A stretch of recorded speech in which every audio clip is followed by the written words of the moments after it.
Hebreus capítulo de número 11, a partir do versículo 1. A fé é a garantia do que se espera e a prova do que não se vê. Pois por meio dela os antigos alcançaram a aprovação. Pela fé entendemos que o universo foi criado pela palavra de Deus, de modo que o visível não foi feito do que se vê. Pela fé, Abel ofereceu a Deus sacrifício superior ao de Caim, por meio do qual foi aprovado como justo, dando Deus testemunho das suas ofertas, e mesmo depois de morto, ele ainda fala por meio dela. Pela fé, Enoque foi arrebatado para não experimentar a morte, e não foi achado, pois Deus o arrebatara, visto que antes de ser arrebatado havia sido aprovado por agradar a Deus. Sem fé é impossível agradar a Deus, pois é necessário que quem se aproxima de Deus creia que Ele existe e recompensa os que o buscam. Senhor, obrigado pela Tua palavra. Pedimos que o Senhor se revele hoje a nós, mais uma vez, para a glória do Senhor. Amém. Eu já falei algumas vezes que no meu ministério, algumas vezes tive que visitar pessoas passando por alguns reveses da vida que eu não gostaria de passar, nem desejaria que você passe. Porque quando você passa, eu passo junto. Então eu prefiro que você não passe. Oro para que você não passe. Mas sei que eu e você podemos passar. Mas tem uma coisa que eu não vou ter mais problema ou crise, é que quando você estiver passando por uma situação que você nunca esperou passar na vida, ou que você nunca julgou suportar tal situação, eu não vou mais temer em relação à tua fé. Porque os anos de pastorado me ajudaram a entender uma coisa, que fé, aquela que vem de Deus, fé que é nascida pelo ouvir a palavra de Deus, essa pode esfriar, essa pode esmorecer, essa pode, inclusive, ser mergulhada num mar de crise, de perguntas e até de dúvidas. Mas fé que é fé, não morre. É como diz o apóstolo Pedro, a fé é provada pelas provações, assim como o ouro é provado pelo fogo. Mas como o fogo não destrói o ouro, antes o refina e purifica, as provações também não destroem a fé. Embora a possa colocar em xeque, muitas vezes. Por isso eu queria te perguntar nessa noite como anda a tua fé. Como está a sua fé? Pastor, a minha fé eu acho que não é mais como era antes. Pastor, eu sinto assim que a minha fé, ela esfriou. Eu não deixei a fé, não pretendo abandonar a fé, mas já não tenho coragem de fazer as coisas que outrora fiz pela fé hoje. Já tive mais fé. Talvez eu esteja passando por um momento de transformação da minha fé, ou mesmo crise na fé. Tem gente que não perde a fé, mas se perde na fé. O que a gente precisa saber a respeito de fé, a fim de que a gente não só tem a nossa fé sustentada nos momentos mais difíceis, de crises da vida, mas continue caminhando em fé. Porque essa é a preocupação aqui desse irmão que nos escreveu essa epístola aos Hebreus, quando ele começa a falar a respeito dos exemplos de fé que tem a Bíblia. Ele está escrevendo a irmãos que ele sabe não vão abandonar a fé, mas podem entrar em crise de fé. Podem se esfriar na fé, podem se acomodar na fé. E ele então está escrevendo, na verdade, esse capítulo 11, que é chamado por alguns de a galeria da fé, é um parênteses. Entre o capítulo 10, em que ele diz, o meu justo viverá da fé, em que ele diz, não jogueis fora a vossa confiança. Lembre quando vocês aceitaram ser vituperiados devido à vossa fé. E o capítulo 12, em que ele vai dizer assim, então continue a carreira da fé, olhando firmemente para Jesus, o autor e consumador da fé. Só que ele sabe que entre essa exortação, não abandonem a fé, e não só não abandonem a fé, mas continuem caminhando na fé, a despeito de toda e qualquer circunstância, olhando para Jesus, autor e consumador da fé, ele precisa dar alguns esclarecimentos e motivações para a fé, porque ele sabe que fé precisa ser cultivada, fé precisa ser aquecida, fé precisa ser estimulada. Então, quais são essas verdades que ele falou para aquele povo e que pode servir para nós também, para a nossa fé, a nossa caminhada de fé? Então, a primeira coisa que ele fala é que fé não precisa haver para ser fé. Aliás, fé que precisa haver, se for fé, é uma fé de qualidade inferior. Como disse Jesus a Tomé, agora que você viu, você crê? Bem-aventurados os que não viram e creram. Então, por exemplo, se eu perguntar aqui, quem foi que viu Jesus crucificado? Quem foi que viu aqui Jesus ressurreto? Quem foi aqui nesse lugar que viu Jesus sendo assunto ao céu? Eu não vi, você não viu, mas nós cremos. Nós cremos até porque sabemos que a fé não vem pelo ver, mas vem pelo ouvir. E o ouvir da palavra de Deus, aos nossos ouvidos, gerou fé no coração. E nós não vimos com esses olhos carnais, mas vimos com os olhos da fé.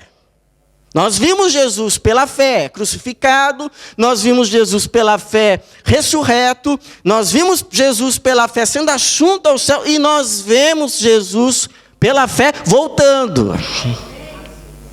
Essa é a nossa fé, e isso é fé mesmo.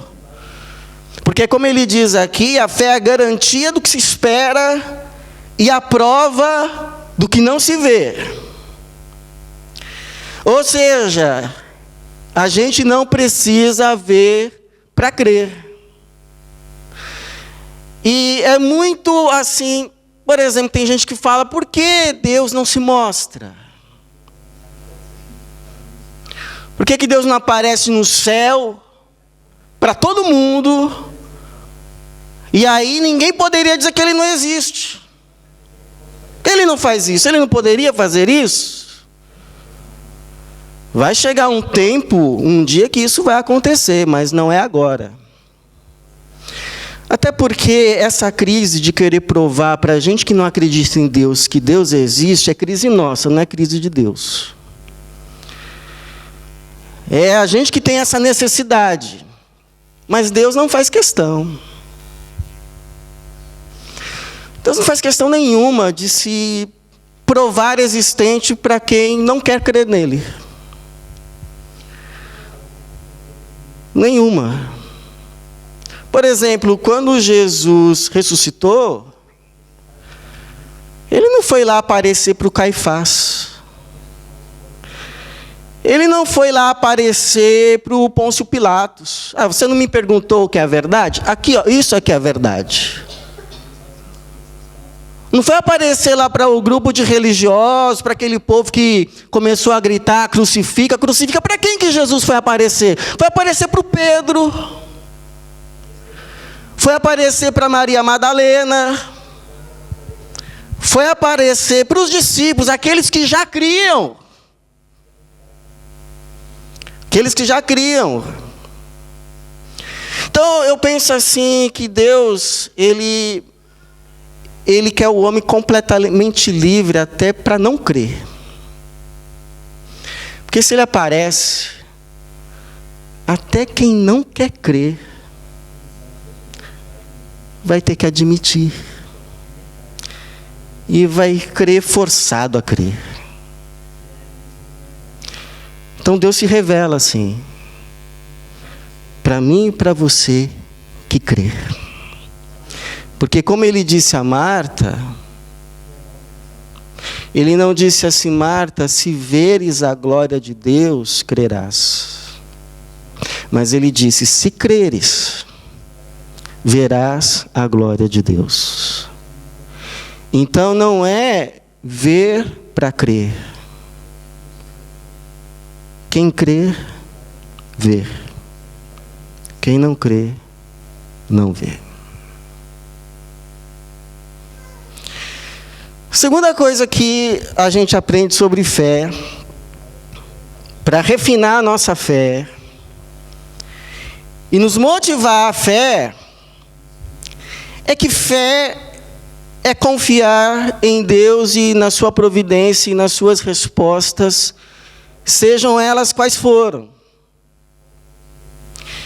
Rian chegou esses dias para mim com uma história, não sei se ele ouviu aí na classe bíblica, não sei onde ele ouviu isso. Ele falou assim: papai, quando a gente chega a Deus, é igual quando a gente chega num sinal, né? Pode estar vermelho, amarelo ou verde. Eu pensei assim: é isso mesmo. Porque a gente pode chegar a Deus com um pedido e a resposta ser não. Sinal vermelho. Pode ser espere, não é a hora. Amarelo. E pode ser sim. Está liberado. Agora, quando o autor diz assim, que aquele que se achega a Deus precisa crer que Ele existe, e que recompensa aqueles que o buscam, a recompensa é essa, a resposta certa. Quando você busca a Deus, Deus não apenas se deixa ser encontrado por você, como te responde.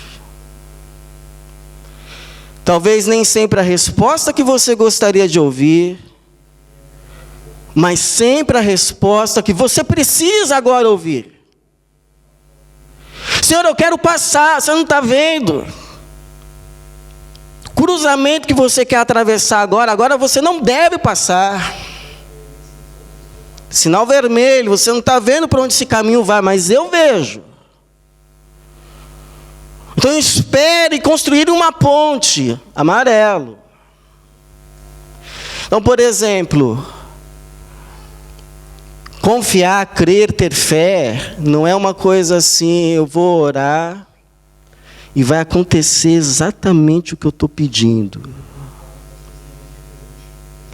Ter fé, eu vou orar, e independente da resposta que eu receber de Deus, eu vou louvar o seu nome. Porque eu creio que Ele sabe o que está fazendo.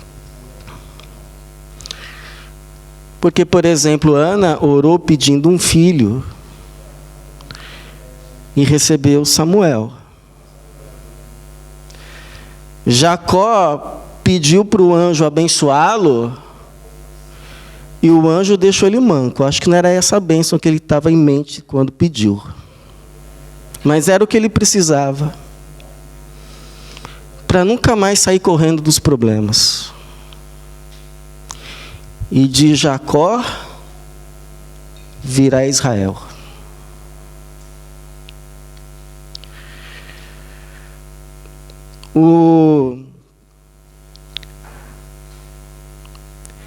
Jesus pediu assim: afasta de mim esse cálice. Mas ele recebeu foi um anjo para consolá-lo, para confortá-lo, porque o cálice não lhe seria tirado.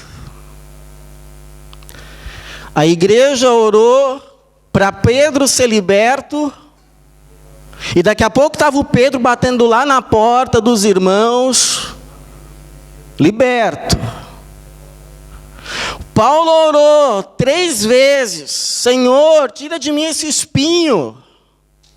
E recebeu como resposta: minha graça te basta.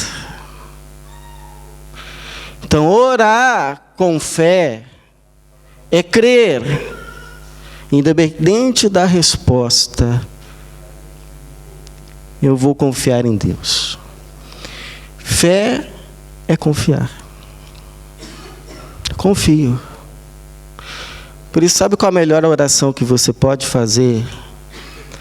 Senhor, está aqui o meu pedido. Só que eu já aprendi na vida que nem sempre eu peço o melhor. Então, por favor, Senhor, está aqui o meu pedido. Mas se não for a tua vontade, por favor, desconsidere. Seja feita a tua vontade. Não seja feita a minha, mas a tua vontade. Agora, a fé também não é só uma confiança na resposta de Deus, seja ela qual for. Mas fé também é uma resposta positiva a Deus, seja o que for que Ele está falando. Então não é fé que nasce de uma palavra minha.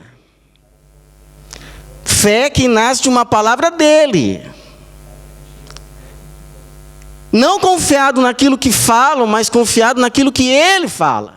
Por exemplo, 2 semanas atrás eu estava no retiro, e no retiro eles tinham assim um costume de cada dia pedirem para que voluntários ajudassem na arrumação, etc, etc. E um dia eu e Tatiana nos voluntariamos para ajudar lá na arrumação, e coube a mim.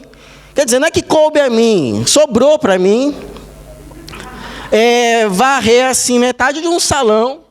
Eu olhei assim para metade do salão e falei assim: acho que eu posso, acho que dá. Vou encarar isso como um exercício, uma disciplina espiritual. Vamos lá. Na metade eu já estava querendo xingar todo mundo. Até porque me deixaram sozinho. Então, fé nesse negócio. Eu posso. Existe, irmãos, assim uma distância muito grande. Inclusive nas coisas espirituais. Existe uma distância entre aquilo que eu acho que posso, que consigo, e que de fato posso. Que de fato consigo. Existe uma distância. E é a prova que revela isso. Lembra do Pedro? Negar o Senhor, prefiro morrer. Aí veio a prova. E aí mostra pra gente que às vezes a gente se vê num patamar um pouquinho mais elevado do que de fato a gente está. Então esse texto vai dizer que teve gente que fez muita proeza. Muita proeza. Versículo 33, por exemplo: estes, por meio da fé, venceram reinos. Praticaram a justiça, alcançaram promessas, fecharam a boca de leões. Apagaram a força do fogo, escaparam ao fio da espada, da fraqueza, tiraram força. Tornaram-se poderosos na guerra, puseram em fuga exércitos estrangeiros. Mas não foi um negócio assim do tipo: ó, gente, vamos lá, que Deus é conosco, a gente vai vencer, bora! Não, não foi assim. Foi assim, Deus chegando para um e dizendo: ó, Gideão, vai que eu sou com você. E eles foram bem relutantes para ir. Bem relutantes. E só foram quando tiveram uma plena convicção de que era de fato Deus indo à frente. Então Moisés, não foi o caso do povo dizer assim, os egípcios estão vindo, está o mar aí na frente, não, vamos embora. Se o mar não se abrir, a gente anda sobre as águas. Não foi assim. Não foi assim. O povo só marchou porque Moisés se prostrou e Deus respondeu assim, olha, porque está aí prostrado, levanta e diz para o povo marchar. Aí eles foram. Aí o mar se abriu. Então não é uma coisa que eu falo e vai acontecer. Não é uma manipulação de Deus. Eu falo, Deus tem que fazer. É o contrário, Deus fala, e porque Ele falou então, então eu vou. Não é que o Abraão um dia acordou e disse assim, quer saber de uma coisa? Vou deixar minha terra, vou deixar minha parentela, vou seguir viagem, e eu sou filho de Deus, Deus vai me abrir as portas, eu vou encontrar uma terra prometida, tenho fé. Não foi assim. Foi assim. Foi, Abraão, sai da tua terra, deixa a tua parentela e vai para a terra que eu te mostrarei. Não foi uma resposta de Deus a uma palavra de Abraão, mas uma resposta de Abraão à palavra de Deus. E todos esses grandes feitos foram assim. Sadraque, Mesaque e Abidnego. Serve para Nabucodonosor. Olha, Deus pode até nos livrar dessa fornalha. Não sabemos se Ele vai fazer isso, Ele é Deus. Pode ser que Ele não livre. Mas, Ele livrando ou não, fique sabendo que a gente não vai se prostrar diante dessa estátua.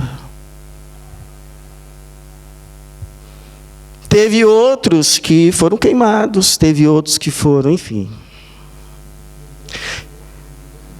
Então isso nos ajuda a entender qual é a diferença entre tentar a Deus e fazer prova de Deus.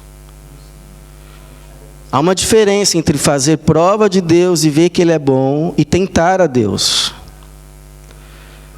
Tentar a Deus é assim, eu estou em cima do pináculo do templo e falar, eu sou filho de Deus, eu vou pular daqui e Ele é Deus que me agarre. Ele que me segure. Você tentar a Deus. Deus prometeu, Deus falou para você pular? Deus falou para você se arriscar assim? Outra coisa é, olha, eu não acredito que isso vai dar certo. Não quero. Mas já que o Senhor está falando, então vamos lá. Jesus, a gente pescou a noite inteira, pegamos nada. E a noite é o melhor horário para pescar. Somos profissionais do negócio. Mas debaixo da tua palavra, nós vamos lançar a rede. Então assim, irmãos, se Deus falou para você entrar na cova dos leões, pode ir que Ele vai fechar a boca de todo leão. Se Ele não mandou, corre. Se Ele falou para você andar sobre as águas, disse assim, vem, então vai. Se Ele não falou nada, não vá. Não vá. Porque fé não é eu falar e Deus sair correndo para fazer. Fé, Deus falou? Falou. Temos certeza? Temos. Ok, então vamos fazer. Isso é fé. Eu sei que há momentos em que vem aquela convicção, e aí a gente faz. Mas é uma convicção que vem do Senhor. Não é uma tentação ao Senhor. E por fim, irmãos, a fé, pelo menos como a gente aprende na Bíblia, ela não está pautada, sustentada pelas circunstâncias. Se eu oro e o meu filho é curado, eu creio em Deus. Se eu oro e o meu filho morre, não creio mais. Não, não é assim.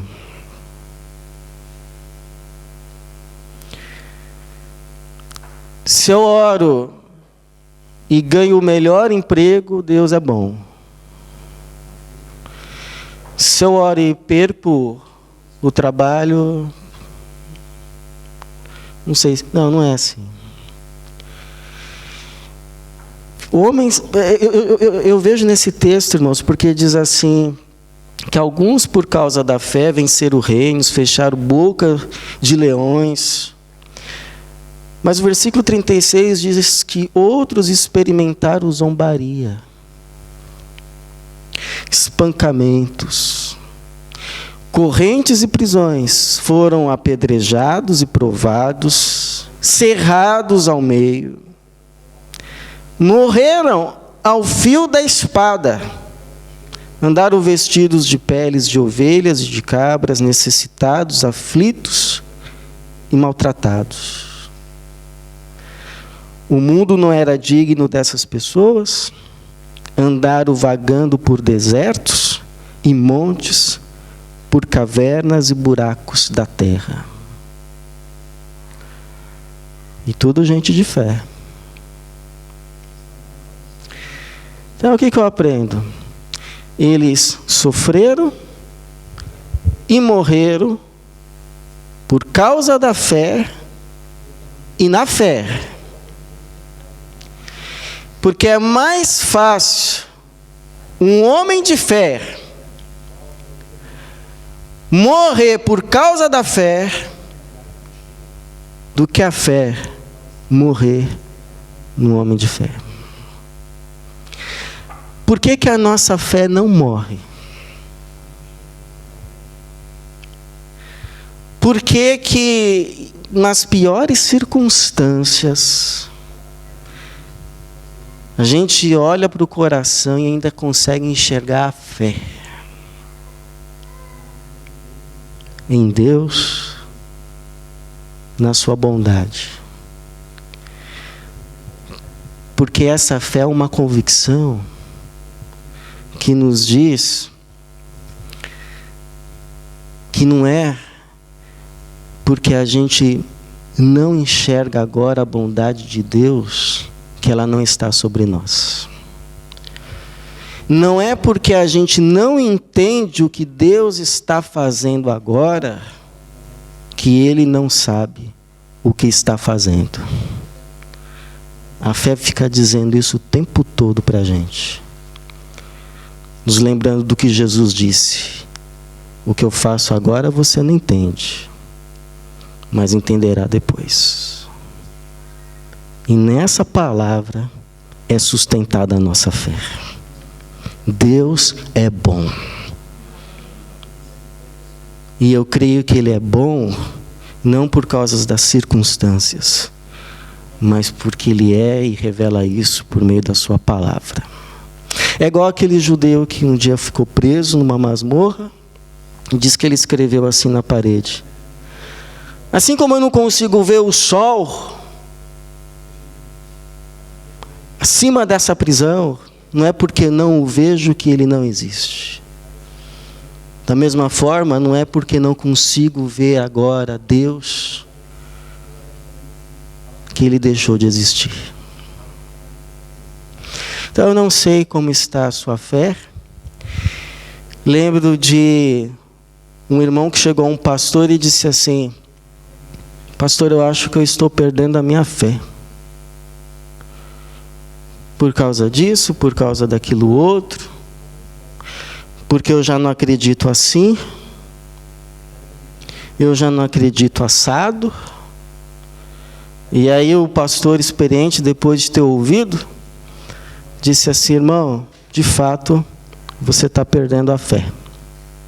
Você está perdendo uma fé imatura, infantil, e está ganhando uma fé madura, refinada pelo fogo, uma fé como tiveram os homens de Deus.